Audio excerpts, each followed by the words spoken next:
আরে আরে, রাজা হবেন তো? রাজা রাজা, রাজ্যের অধীশ্বর, রাজত্ব লাভ।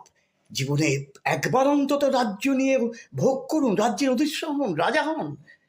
আরে পরাশর মুনি, আমাদের ঋষি পরাশর এত সুন্দরভাবে আমাদের রাজা হওয়ার একটা স্বপ্ন দেখিয়ে গেছে, শুধু না আমাদের সূত্র বলে দিয়ে গেছেন, পথ বাতলে গেছেন। সেটাকে ব্যবহার করে একটা রাজা হন, রাজ্যের অধিষ্ঠান হন, বিপুল রাজত্ব লাভ করুন।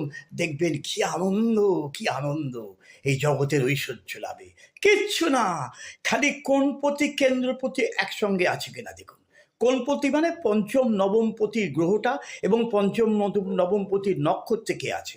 আর কেন্দ্রপতি মানে চতুর্থ সপ্তম দশমপতি পঞ্চমপতির সঙ্গে একসঙ্গে যুক্ত হয়েছে কিনা, যে চতুর্থ সপ্তম দশমপতির নক্ষত্রে কে আছে এবং পঞ্চম এবং নবমপতির নক্ষত্রে কে আছে, তাহলেই রাজা।